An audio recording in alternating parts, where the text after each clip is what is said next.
Okay, thank you, Okay, Amrish thank you. Prabhuji. Very kind of you. Thank you. हरे कृष्ण।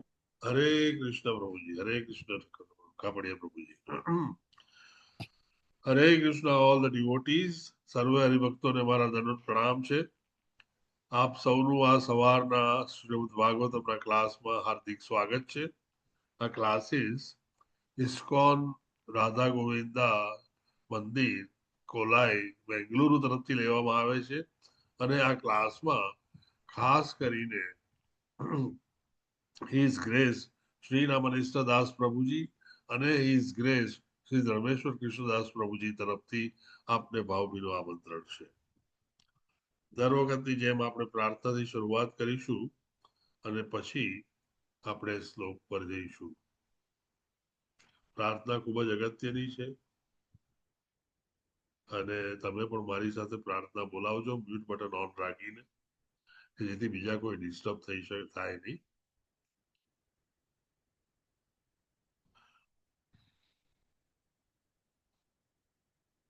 ओम अज्ञानतिमिरान्धस्य ज्ञानाञ्जनशलाकया चक्षुरुन्मिलितं येन तस्मै श्रीगुरुवे नमः।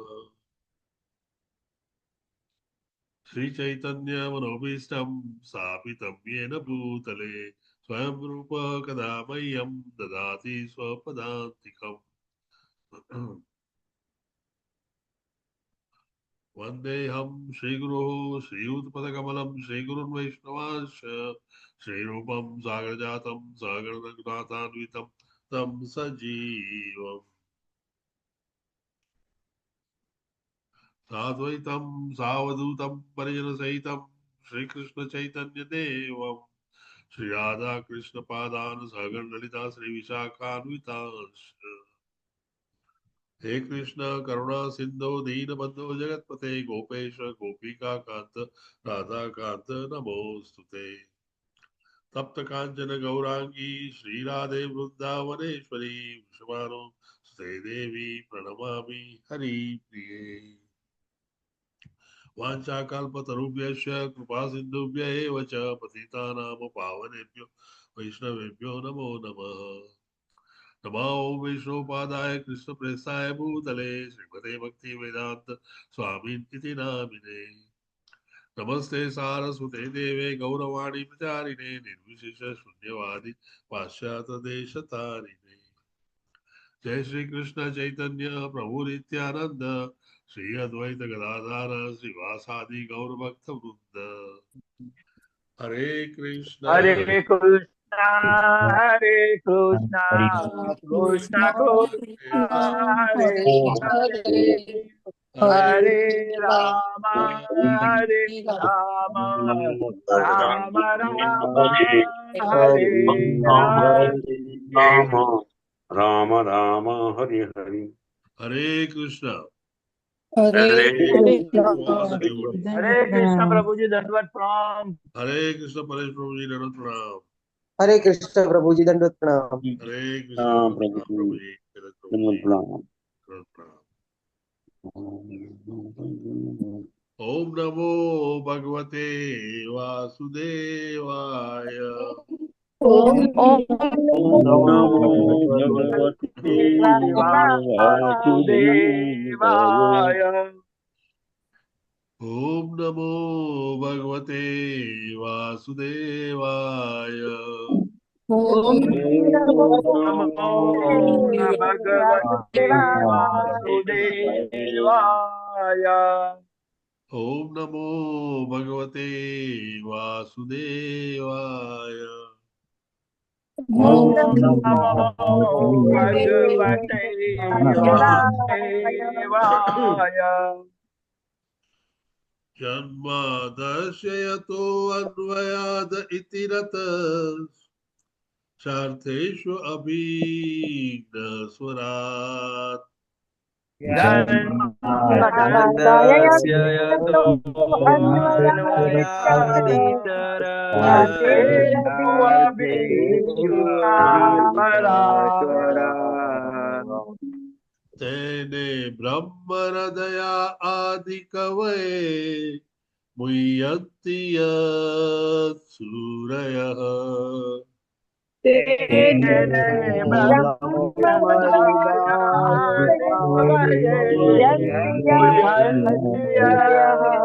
सूरया तेजो वारि मृदां यथा विनिमयो यत्र त्रिसर्गो मृषा तेजो वारिमृदाविनिमयो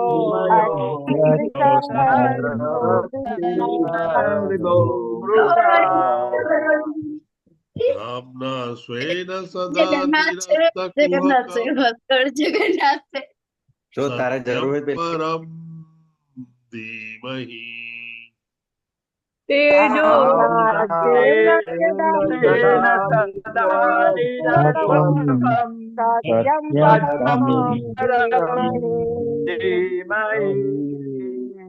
धर्मः प्रोजहिता कैतवोऽत्र परमो निर्मत्सराणां सताम्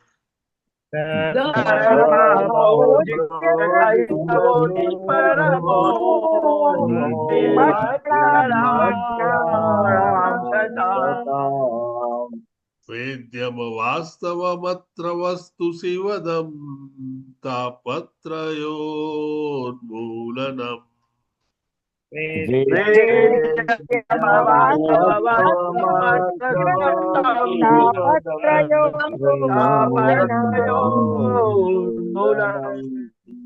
श्रीमद्भागवते महामुनिकृते किं वा परैश्वरः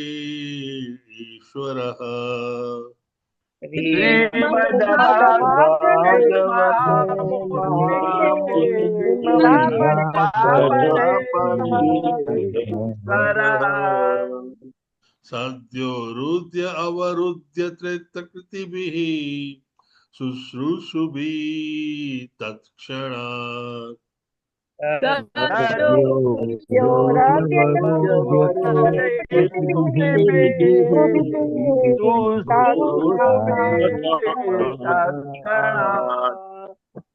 निर्गमकल्पतरोर्गलितं फलम् सुखमुखात् अमृतद्रवसंयुतम्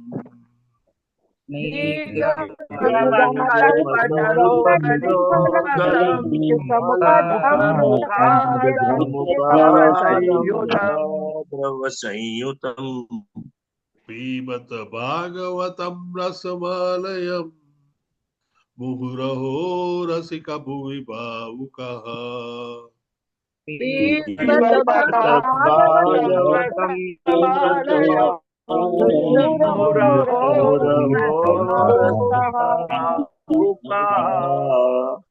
नारायणं नमस्कृत्य नरैव चैव नरोत्तमम्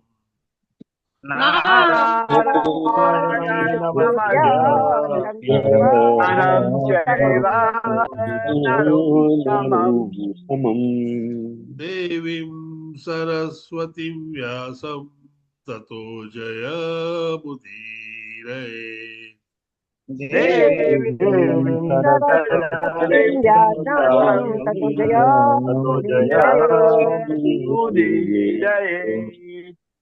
सुरतां स्वकथः कृष्णः पुण्यश्रवणकीर्तनः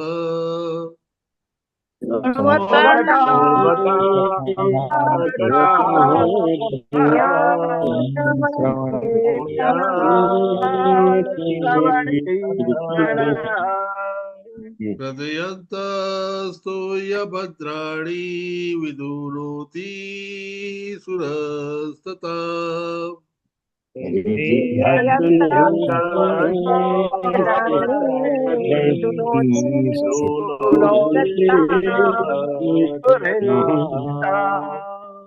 नष्टप्रायेषु अभद्रेषु नित्यं भागवत सेवया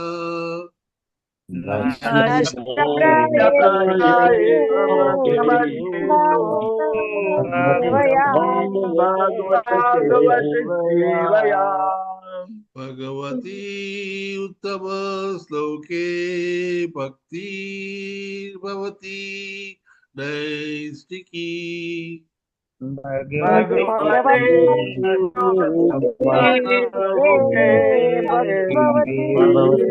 भगवती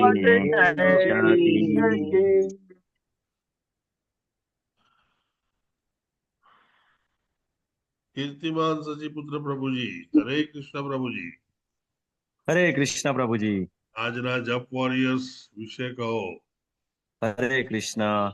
નૈના નડિયાદરા માતાજી, આનંદ પ્રદા ગોપાલિની માતાજી, કુમુદ સપ્તર્ષિ માતાજી, પૂર્ણિમા ગૌરાંગી માતાજી, હિરણમય કેશવી માતાજી, જીતેન્દ્રિય ગોપેશ પ્રભુજી, મોના અંધારિયા માતાજી, દર્શના ભટ્ટ માતાજી, વિમલા વ્રજરાણી માતાજી, નિર્મલા બારોટ માતાજી, વ્રજરાણી વિનીતા માતાજી, અમરીશનાથ કૃષ્ણ પ્રભુજી, ઉર્મિલા સાધુ માતાજી, સૌભક્તિ શ્રીયા માતાજી, ઉપેન્દ્ર રાય પ્રભુજી, મિત્ર વૃંદા સુમુખી માતાજી, તેજલ ગુપ્તા માતાજી, નિરાલી સોલંકી માતાજી, પરેશ શાહ પ્રભુજી, કુલવતી સુદેવી માતાજી, હિરલ પટેલ માતાજી, વિક્રમ પંડ્યા પ્રભુજી, પુષ્પા વૈષ્ણવ માતાજી, જય કિશોરી માતાજી, વંદના વિસ્પુતે માતાજી, દીપ્તિ પટેલ માતાજી, ગાયત્રી મેવાડા માતાજી, કૃતિ જોશી માતાજી, આરતી નેઘાની માતાજી, જયેન્દ્ર પંચાલ પ્રભુજી, ભાવ સિંધુજી ચેતન્ય પ્રભુજી, સ્વેની પટેલ માતાજી, રૂપલ ભાનુશાલી માતાજી, સુરક્ષા પટેલ માતાજી, હેમા રાજગોર માતાજી, ભાનુબેન કાવેઠિયા માતાજી, નરેન્દ્ર પ્રભુજી,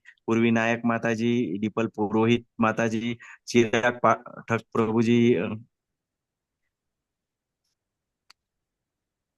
કિરણ સાધુ પ્રભુજી, ભૂમિ જોશી માતાજી, મીનલ ઠક્કર માતાજી, દીપ્તિ સોની માતાજી, ભાવના વૈષ્ણવ માતાજી, સવિતા સોલંકી માતાજી, મનસુખ લિંબાચિયા પ્રભુજી, રિદ્ધિ આસર માતાજી, હિરલ પાઠક માતાજી, નીલપા ચૌધરી માતાજી, રતિલાલ ઠક્કર પ્રભુજી, મોહનસિંહ પ્રભુજી, કોમલ ગોર માતાજી, વેલુભા વાઘેલા પ્રભુજી, નિહલ પંચાલ માતાજી, નૈના ઠક્કર માતાજી, અમરીશ પટેલ પ્રભુજી, કૃષ્ણા કૃપાલય પ્રભુજી, હેમલતા સોરઠિયા માતાજી, વિક્રમી કૃષ્ણા પ્રભુજી, લલિત કુમાર વેદ પ્રભુજી, સુરેશભાઈ પ્રભુજી, ચંદ્રિકા પરમાર માતાજી, હરાપ્રિયા વિમલા માતાજી, નૈનેશ કરકર પ્રભુજી, સ્વાતિ કરકર માતાજી, जिगीशा पटेल माताजी, नीतू जरीवाला माताजी, अल्पा गोर माताजी, मीरा भट्ट माताजी, कृपाली लाडवा माताजी, शरद व्यास प्रभुजी, मानसी माताजी, मंदाकिनी करुणा माताजी, निकिता मोदी माताजी, रमेश वासुदेव प्रभुजी, अंकिता भट्ट माताजी, शशि उदेशी माताजी, राजेंद्र पधारिया प्रभुजी, देवयानी झाला माताजी, कमल प्रभुजी, मीनल ठक्कर माताजी, जल्पा जोशी माताजी, कलावती करुणादात्री माताजी, सुलोचना शुक्ला माताजी, टोटल प्रभुजी हरे कृष्ण। अच्छा बीजा बाकी हिरल पटेल माताजी, हीनाबेन त्रिवेदी माताजी, हेतल वसिया माताजी, मुकेश कापड़िया प्रभुजी, विपिन विलास कृष्णा प्रभुजी, सोनल सोरठिया माताजी, कोकिला माताजी અને સુલોચના શુક્લા માતાજી, ટોટલ પ્રભુજી 91 હતા। હરે કૃષ્ણ। કોઈનું નામ બાકી રહી ગયું હોય તો માફ કરજો। હરે કૃષ્ણ। વન્ડરફુલ। 91 જણા, 91 એક જ ગુજરાતી ભાષામાંથી, ઘણું જ સુંદર। આપણે બધા ધર્મેશ્વર કૃષ્ણદાસ પ્રભુજીએ વાવેલા ફળો ખાઈ રહ્યા છીએ। Thank you very much. સૌ હરિભક્તોને ભગવાન નૈષ્ઠિક ભક્તિ પ્રાપ્ત કરાવે તેવી પ્રાર્થના।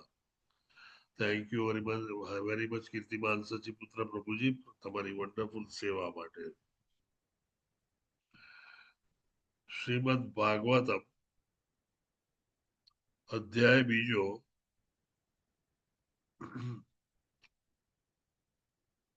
સોરી સ્કંદ બીજો, અધ્યાય 10મો, 24 નંબરનો શ્લોક આજે લેવાનો છે। વાંચવામાં ખૂબ જ સરળ છે અને ગાવામાં આપણા રૂટીન રાગમાં બેસી જાય છે। હસ્તૌરુર્હતુસ્તસ્ય નાના કર્મ ચિકીર્ષયા તયોસ્તુ બલવાન ઇન્દ્ર આદાનમ ઉભયાશ્રયમ। આપણે થોડોક રાગમાં બેસાડી દઈએ। હસ્તૌરુર્હતુસ્તસ્ય नानाकर्म चिकीर्षया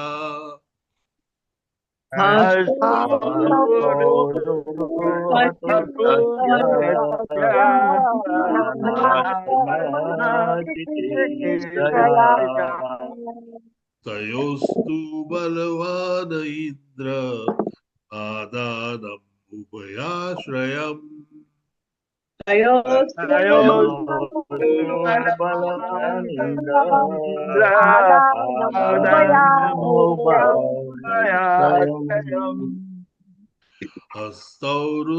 हस्तौरुरुहतुस्तस्य नानाकर्म चिकीर्षया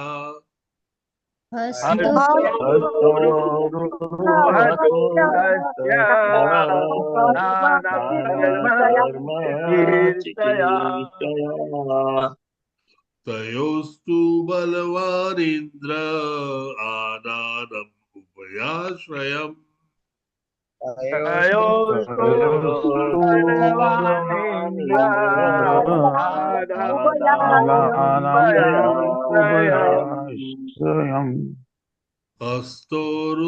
हस्तोरुरुहतुस्तस्य नानाकर्म चिकीर्षया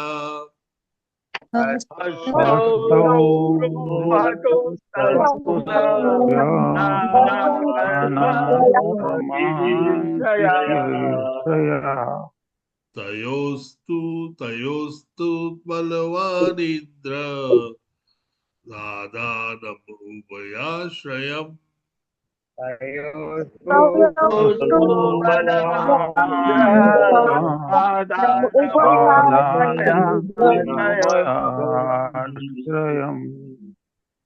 प्रभु श्री અને પછી બધા જ માતાજી हस्तोरुरुहतुस्तस्य नानाकर्माचिकीर्षया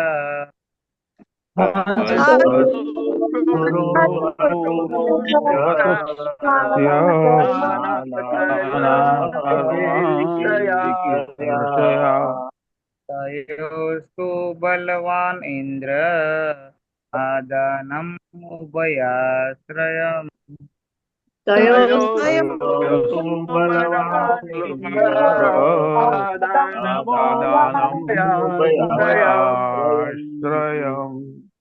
हस्तौरुरुहतुस्तस्य नानाकर्म चिकीर्षया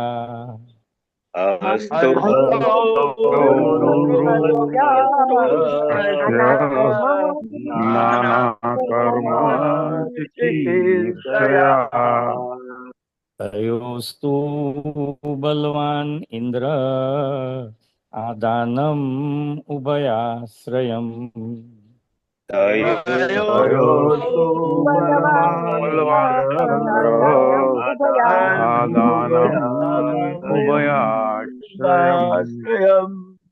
हस्तौरुरुहतुस्तस्य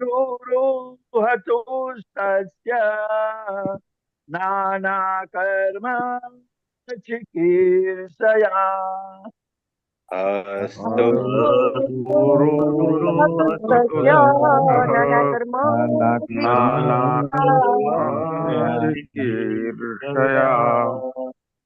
तयोस्तु बलवानिन्द्र आदानमुभयाश्रयम् तयोस्तु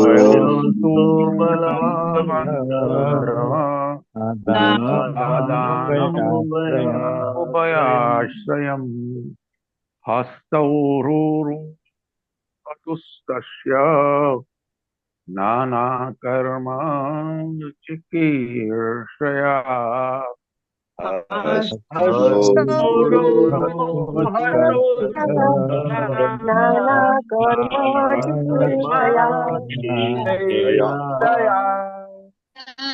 तयोस्तु बलवान् इंद्र आदानम् उभयाश्रयम्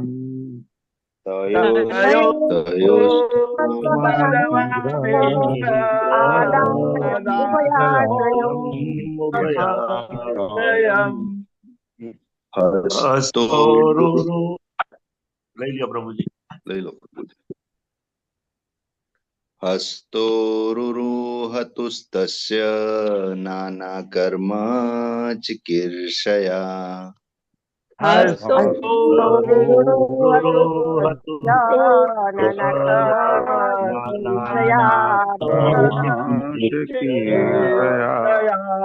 તયો બલવાન ઇન્દ્ર આદાનમ ઉભયાશ્રયમ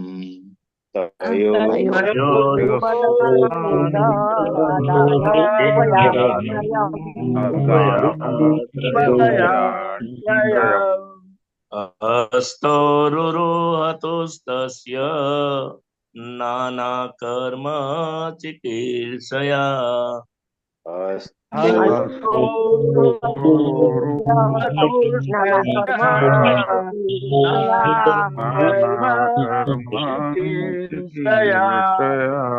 તયોસ્તુ બલવાન ઇન્દ્ર આદાનમ ઉભયાશ્રયમ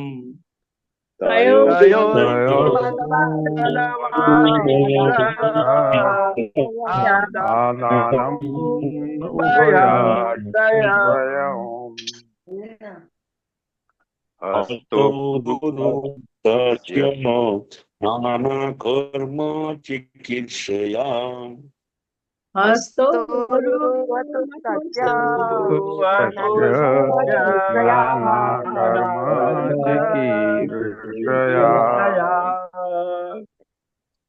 તયોસ્તુ બલવાન ઇન્દ્ર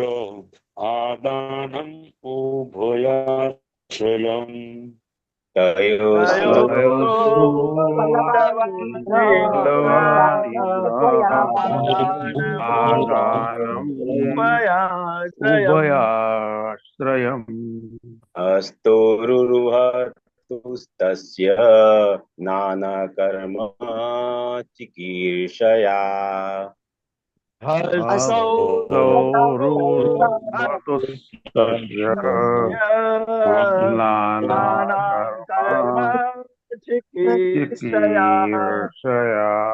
તયોસ્તુ બલવાન ઇન્દ્ર આદાનમ ઉભયાશ્રયમ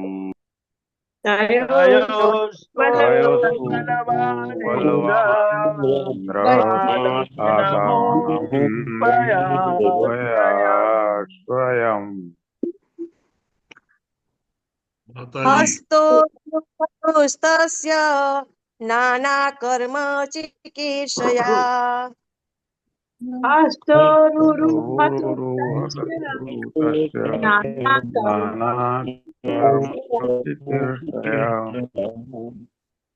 તયોસ્તુ બલવાન ઇન્દ્ર આદાનમ ઉભયાશ્રયમ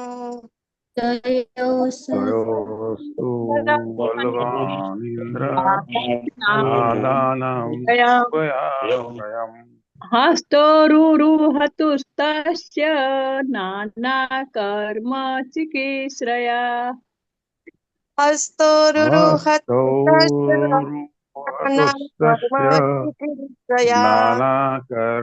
ચિકીર્ષયા તયોસ્તુ બલવાન ઇન્દ્ર આદાનમ ઉભયાશ્રયમ તયોસ્તુ બલવાન આદાનમ ઉભયાશ્રયમ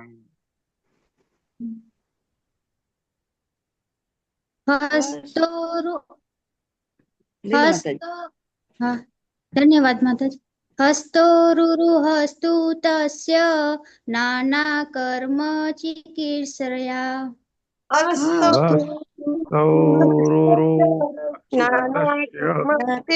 નાના કર્મ ચિકીર્ષયા તયોસ્તુ બલવાન ઇન્દ્ર આદાનમ ઉભયાશ્રયમ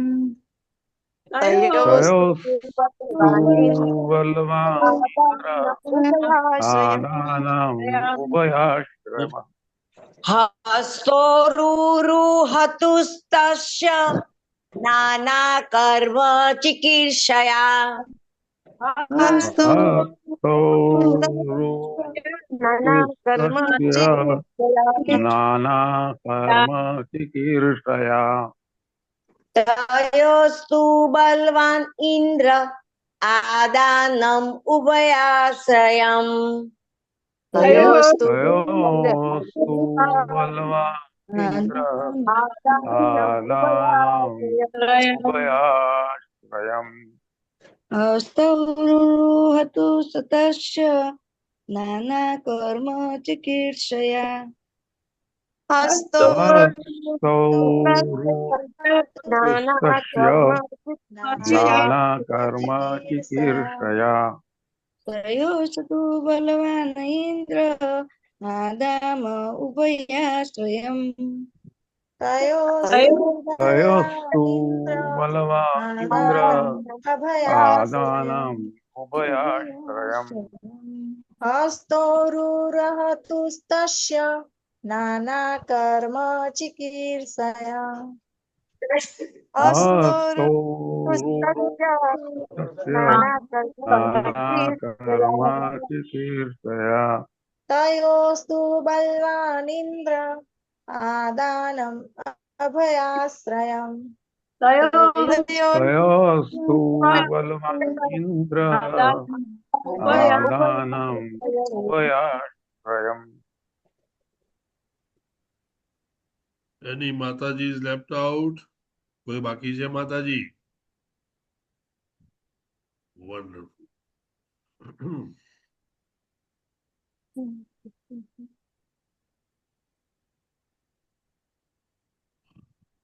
હસ્તો હાથ,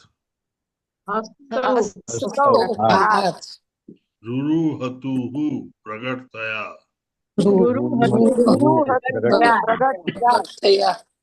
તસ્ય તેમના, નાના વિવિધ પ્રકારના, કર્મ કામ, ચિકીર્ષયા કરવાની ઈચ્છાથી,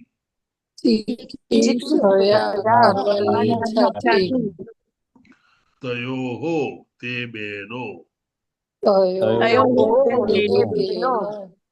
તું પરંતુ,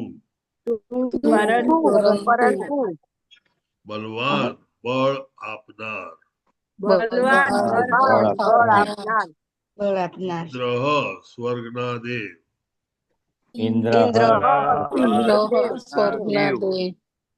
આદાનમ હાથની પ્રવૃત્તિ,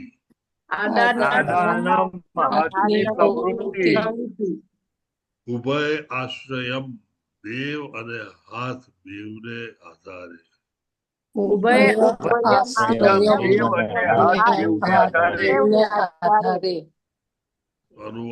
अनुवाद बाय श्रीला प्रभुपाद की जय।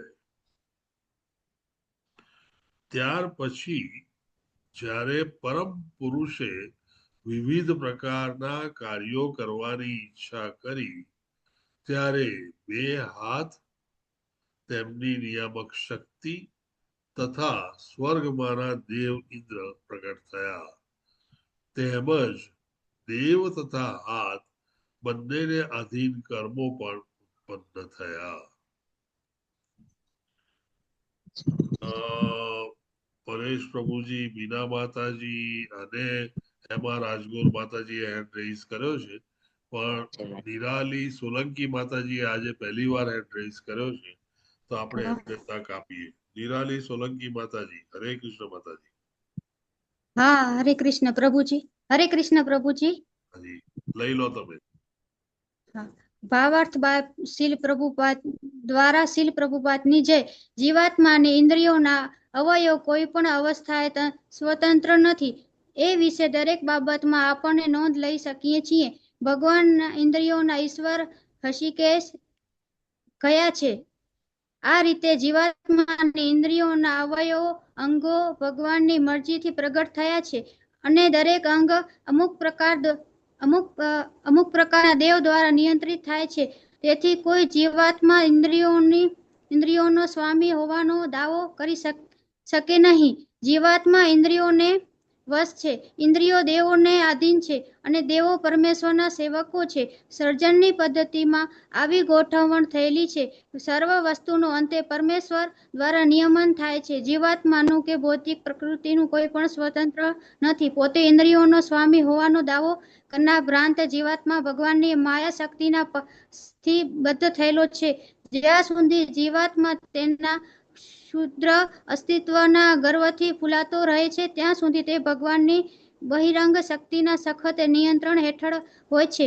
એવો મનુષ્ય પોતાને ગમે તેટલો મુક્તાત્મા જણાવે છતાં તેના માયાના પાશમાંથી મુક્ત થવાનો પ્રશ્ન ઉપસ્થિત થતો નથી. હરે કૃષ્ણ પ્રભુજી. હરે કૃષ્ણ. નિરાલી તેજસ માતાજી, બહુ જ સુંદર રીતે વાંચ્યું આપે.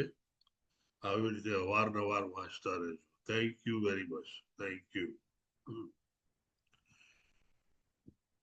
આપને ખ્યાલ હશે કે આ 10મો અધ્યાય એ વિરાટ સ્વરૂપનું સર્જન કરવાનો અધ્યાય છે અને આ અધ્યાયમાં પ્રભુનું વિરાટ સ્વરૂપનું સર્જન આ ભૌતિક જગતના આધારે થઈ રહ્યું છે.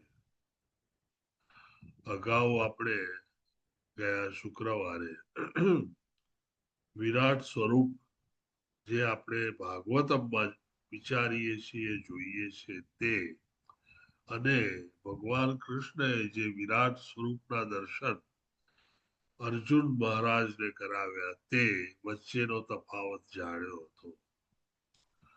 આમ જે વિરાટ સ્વરૂપના સર્જનની આપણે વાત કરી રહ્યા છીએ તે પણ એક ટીચિંગ ટૂલ કે એક સમજવા માટે ઊભી કરાયેલી વસ્તુ સ્થિતિ છે. ચોક્કસપણે કાલ્પનિક છે અને તેને કારણે તેને કલ્પના આપણે કરી અને મેડિટેશન કરી શકીએ ભગવાનનું, અને ભગવાનમાં આપણે નવા ભગત હોવા છતાં ધ્યાન કેન્દ્રિત કરી શકીએ તે માટે ઊભું કરાયેલું એક સ્વરૂપ છે. આમ શ્રીમદ ભાગવતમમાં વિરાટ સ્વરૂપના દર્શન 5 જુદી જુદી જગ્યાએ કરેલા છે અને એ 5 જગ્યાએ વિરાટ સ્વરૂપના સર્જનનું પણ વર્ણન કરેલું છે. આબેહૂબ રીતે આ 5 જગ્યાએ એ જે સર્જન કરેલું છે બિલકુલ તાદશ એકબીજાને મળતું અને ક્યાંય ભૂલો ન કાઢી શકાય તેવું સુંદર રીતે કરેલું છે. અહીંયા આગળ 2-3 વસ્તુઓ શ્રીલ પ્રભુપાદ સુંદર રીતે છણાવટ કરી અને જુદી પાડે છે અને આમ આપણું બેઝિક ક્લિયર કરવાનો પ્રયત્ન કરે છે. શ્રીલ પ્રભુપાદ જણાવે છે તેમ ઇન્દ્રિયો એ સ્પેશિયલ વ્યવસ્થા હોય છે અને દરેક જીવાત્મા આ ઇન્દ્રિયોને આધીન હોય છે. આપણે અગાઉ જોઈ ગયા હતા અને અહીંયા પણ રિપીટ થાય છે તેમ આપણે ફરી સાંભળીએ કે આ ઇન્દ્રિયો એ એક તેમની એનેટોમી હોય છે, એટલે તેમનું સ્ટ્રક્ચર હોય છે, અને બીજું તેમને કામ કરવા માટે તેમનું ફંક્શન હોય છે. આ ફંક્શન કે આ જે કામ કરવાની પદ્ધતિ એને એક અધિકૃત દેવતા હોય છે જે અપર પ્લેનેટ્સ ઉપરના સ્વર્ગલોકની ઉપર રહેતા હોય છે અને તે આ ઇન્દ્રિયોનું નિયમન કરતા હોય છે. અગાઉ જણાવ્યું હતું અને ફરી રિપીટ કરું છું કે આ અધિકૃત દેવતા જો આ ઇન્દ્રિય પર ખુશ ન હોય કે જીવાત્મા પર ત્રુટાયમાન ન હોય તો એ ઇન્દ્રિયો કામ કરતી બંધ થઈ જાય છે. અને તેથી જ આપણે જોઈએ છે કે આંખ હોય છે પણ દેખાતું નથી, કાન હોય છે પણ સંભળાતું નથી. તેનું કારણ આપણા વૈદિક શાસ્ત્રોમાં આ અધિકૃત દેવતા એ ખુશ ન હોવાને કારણે કે નારાજ હોવાને કારણે તે ઇન્દ્રિયોને કામ કરાવી શકાતું નથી. આપણે સૌ જાણીએ છીએ કે ઋષિકેશ શ્રી કૃષ્ણ ભગવાનનું નામ છે અને તેનો અર્થ થાય છે ઇન્દ્રિયોના ઈશ્વર. શ્રી કૃષ્ણ ભગવાન પોતે ઇન્દ્રિયોના ઈશ્વર છે. બધી જ ઇન્દ્રિયો તેમના પોતાના કંટ્રોલ અને કમાન્ડમાં છે, અને ઇન્દ્રિયોના જેને સ્વામી કહી શકાય તે ભગવાન કૃષ્ણ છે.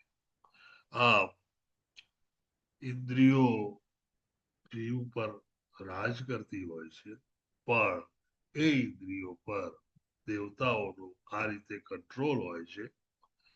અને એ દેવતાઓમાંના એક દેવતા એ અધિકૃત દેવતા હોય છે ઇન્દ્રિયના, અને બાકીના દેવતાઓનો પણ તેમાં અંશો હોય છે કે જે તેમને કંટ્રોલ કરે છે.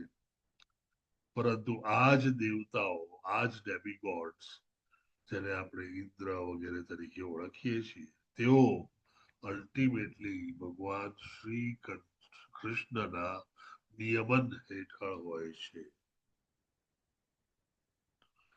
પહેલા શ્લોકમાં આપણે આજે રિસાઇટેશન કરતા સ્વરાત શબ્દ સાંભળ્યો હતો. પહેલા જ વાક્યમાં પહેલું વાક્ય પૂરું થાય ત્યારે સ્વરાત શબ્દ આવે છે. સ્વરાત નો અર્થ થાય છે ઇન્ડિપેન્ડન્ટ. એકદમ ઇન્ડિપેન્ડન્ટ એક જ વ્યક્તિ છે જે ફૂલ્લી ઇન્ડિપેન્ડન્ટ છે, અને એ ભગવાન કૃષ્ણ.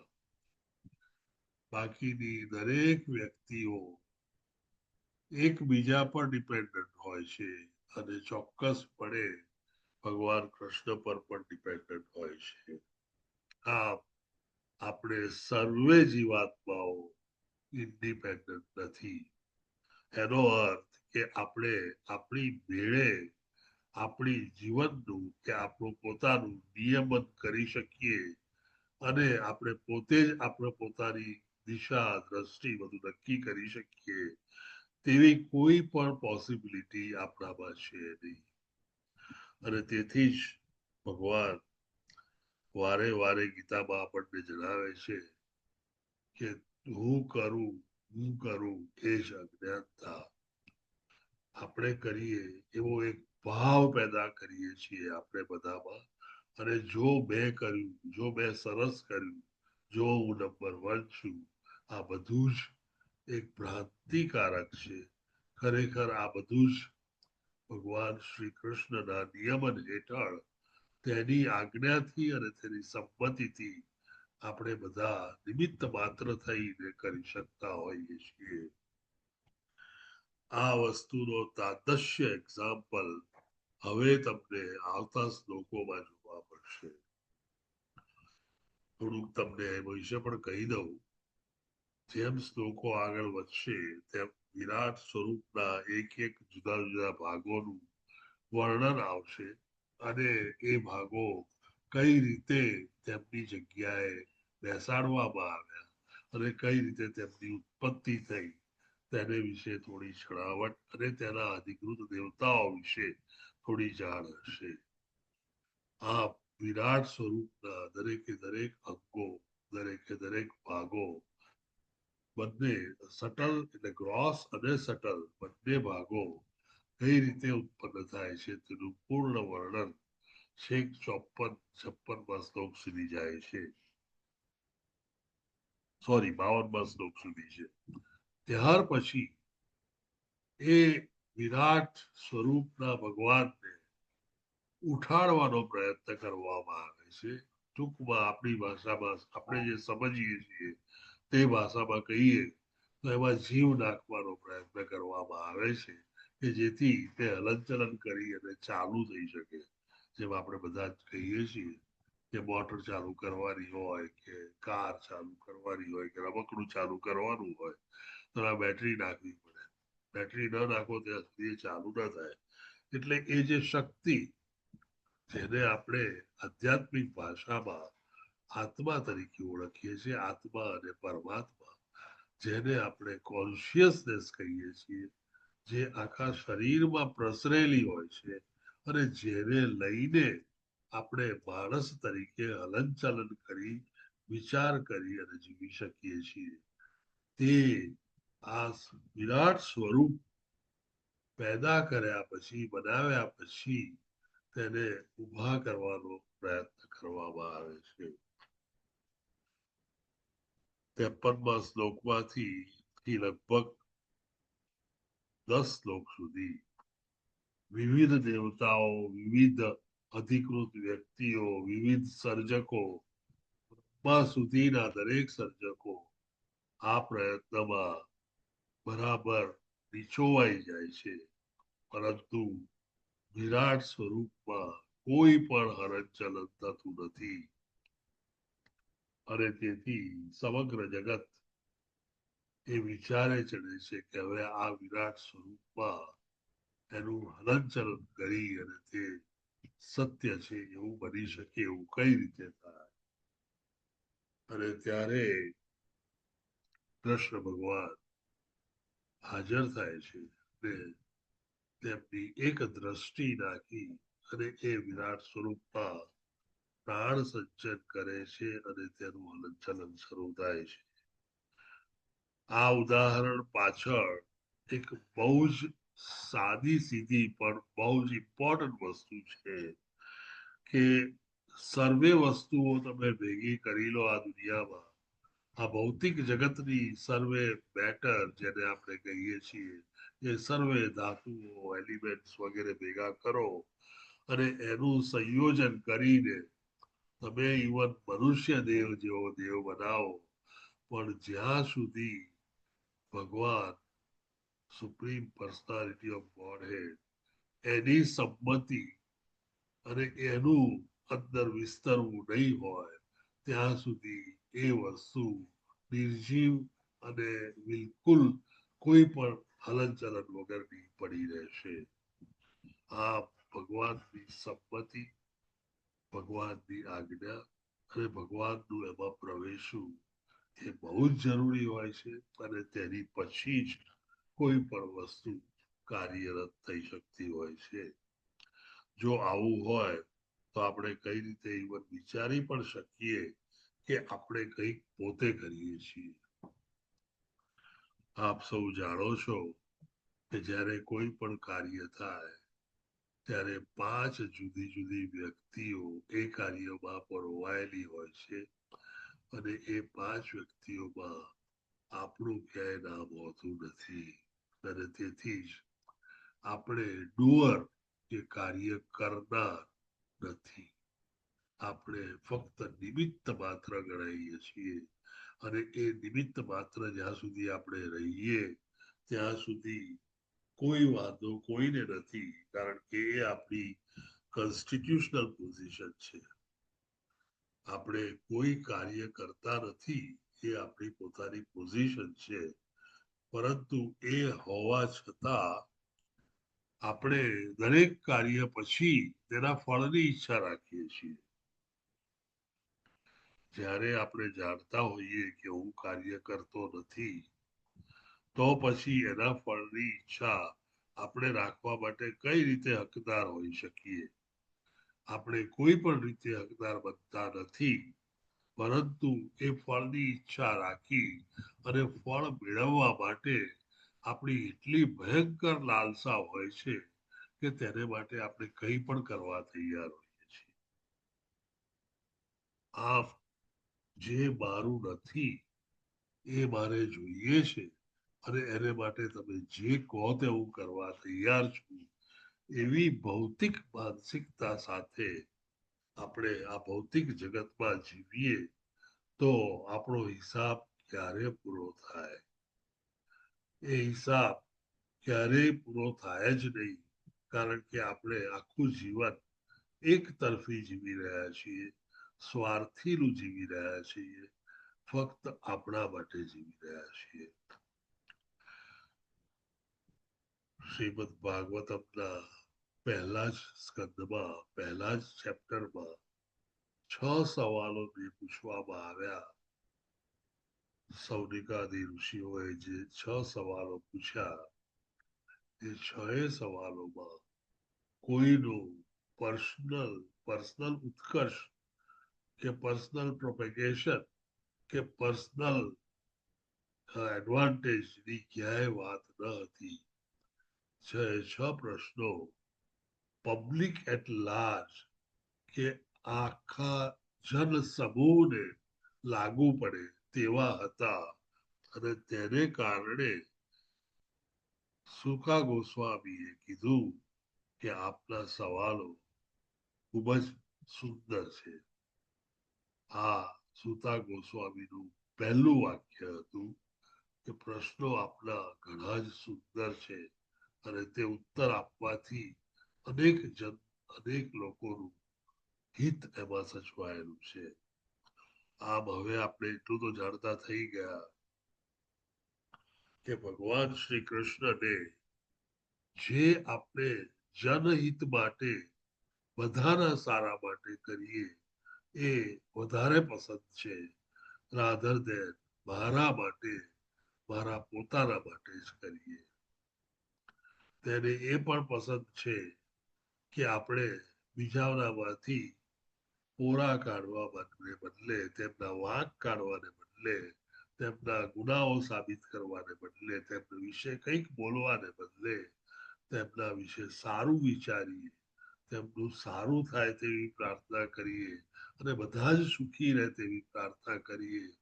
એવા વ્યક્તિઓ ભગવાન કૃષ્ણને વધારે ગમે છે અને તેથી જ એવું કહેવાય છે કે જેમ જેમ ભક્તિ આપણે કરતા જઈએ, જેમ જેમ ભક્તિ આપણી આગળ વધતી જાય તેમ આપણું હૃદય શુદ્ધ થાય છે, આપણા વિચારો પારદર્શક હોય છે અને આપણે દરેક વિશે સારું વિચારતા હોઈએ છીએ.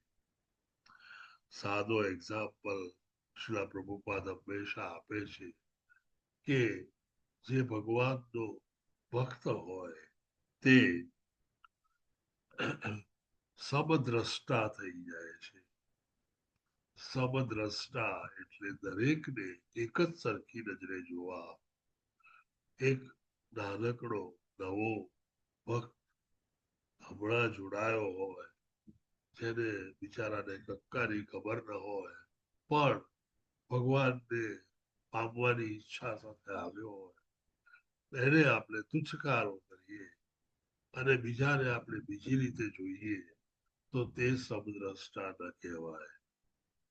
સમદ્રષ્ટા એટલે એવી વ્યક્તિ કે જે દરેક વ્યક્તિને જ્યારે જોવે ત્યારે એ વ્યક્તિનું ફિઝિકલ બોડી એની સામે જે છે તે નથી જોતું.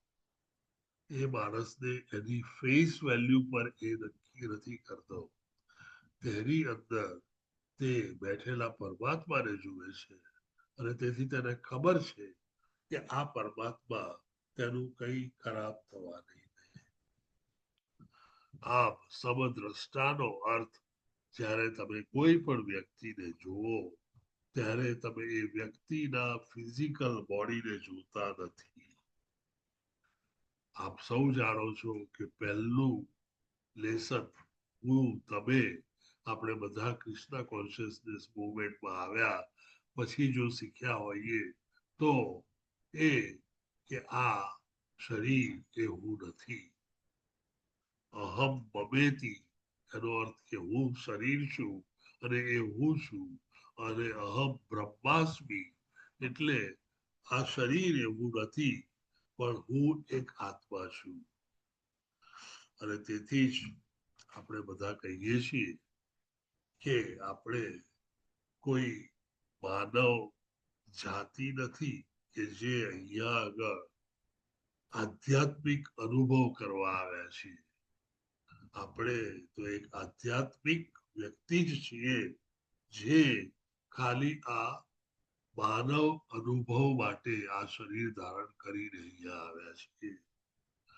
આ બંને વિચાર વિશે ઘણા મૂળભૂત જુદા પડવું છે અને તેથી આપણે બધાએ આપણી વિચાર શક્તિ હવે એ જ રીતે કેળવવી રહી કે હું આ શરીર નથી. એકવાર હું આ શરીર નથી એ ભાવ પેદા થાય અને હું આત્મા છું તો બે વસ્તુઓ ચોક્કસપણે વધે.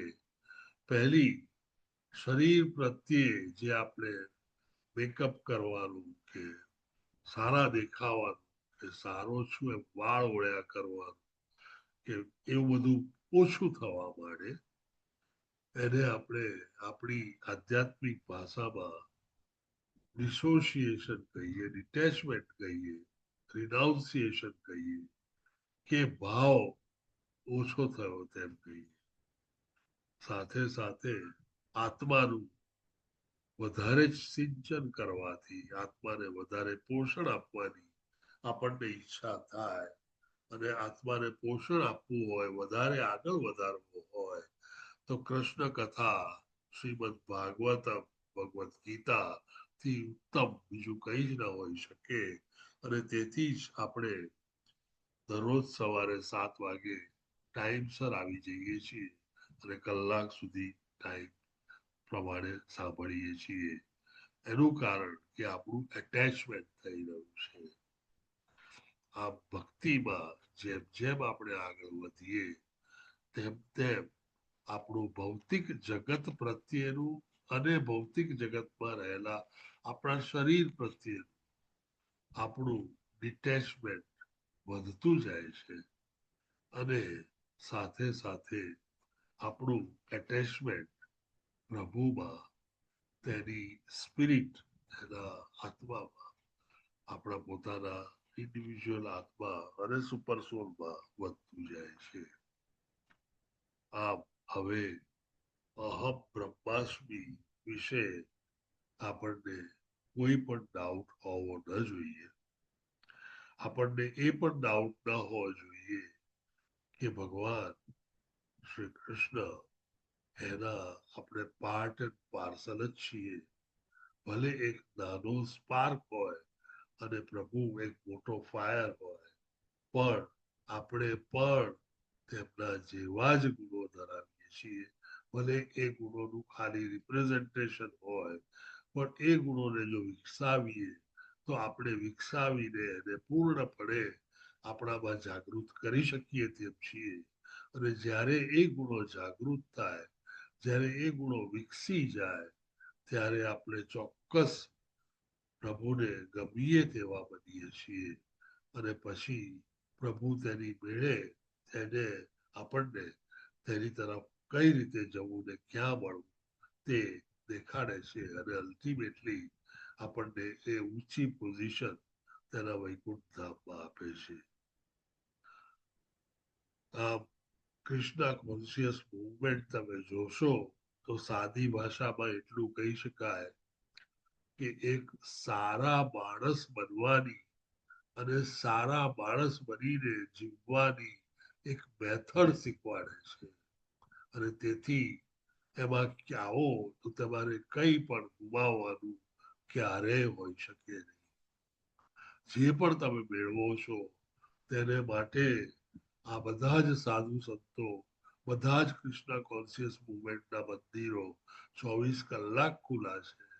તમે જાઓ તો ત્યાં આગળ તમને હરિભજન કરાવી અને પેટ ભરાવી, જમાડી, પ્રસાદમ આપી અને પછી ઘેર મોકલવામાં આવે છે. આવી નિસ્વાર્થ સેવા આ ભૌતિક જગતમાં કોઈ પણ આપે તો આપણે માનીએ. કોઈ આપવા તૈયાર નથી.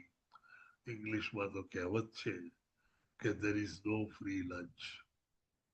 અને બીજી કહેવત છે કે there is nothing for nothing in this world.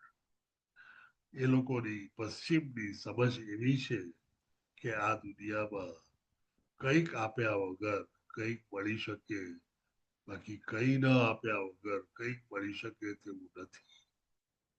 આપણી પૂર્વની સંસ્કૃતિ અને સમજણ પ્રમાણે આપણે હંમેશા લોકોને આપીને જે પણ મળવાનું હતું એ આપોઆપ મળ્યું છે. અને તેથી જ આપણી અને પશ્ચિમની સંસ્કૃતિ વચ્ચે આવો મોટો આસમાન જમીનનો ફેર છે. આપણી સંસ્કૃતિ પ્રમાણે આપણે ચિરંજીવ બનીએ છીએ અને ચિરંજીવ છીએ. તેમની સંસ્કૃતિ પ્રમાણે જ્યારે દેહ મૃત્યુ પામે ત્યારે બધું જ ત્યાં સમાપ્ત થાય છે. અલ્ટિમેટલી જે વિરાટ ફોર્મ થયું એ વિરાટ ફોર્મ આપણે પહેલા જોઈ ગયા હતા તે મેટર જે છે એ આ 24 પદાર્થોની બનેલી હોય છે. આપણે અગાઉ પણ આ સ્લાઇડ જોઈ હતી, પણ હું રિપીટ કરું છું કે જેથી તમારા ધ્યાનમાં બરાબર આવે. 5 મૂળભૂત મહાભૂત જે હોય છે તે છે 10 ઇન્દ્રિયો, એમાંની જ્ઞાનેન્દ્રિય અને વર્ક માટેની ઇન્દ્રિયો, 5 સેન્સ ઓબ્જેક્ટ્સ કે જેનેથી પારખી શકાય છે, અને સટલ બોડી. સટલ બોડી એ માઇન્ડ, ઇન્ટેલિજન્સ, ફોલ્સ ઈગો અને ચોથું કોન્શિયસનેસ થી બનેલું હોય છે. આ છેલ્લું જે પ્રધાન છે એ તમે હમણાં ઇગ્નોર કરજો. એ પ્રધાનને બદલે કોન્શિયસનેસ સમજજો. આપણે એ પણ જોયું કે આ દરેક વિરાટ સ્વરૂપમાં દરેક અંગો વગેરે ની સરખામણી પ્લેનેટ્સ વગેરે સાથે થઈ રહી છે. એમની સરખામણી પ્રભુના વિવિધ અંગો સાથે પણ કરવામાં આવે છે, અને આમ 4 વર્ણો ઉત્પન્ન થયા અને વિવિધ પ્રભુના અંગો પરથી આખી પ્લેનેટરી સિસ્ટમ બની એવું કહેવાય છે. Any questions, any doubts, any commentaries, any additions, કોઈ પણ વસ્તુ છણાવટ કરવાની હોય, ફરીથી કહેવાની હોય, કંઈ ઉમેરવું હોય, કંઈ સમજણ ન પડી હોય તો પ્લીઝ ગો અહેડ.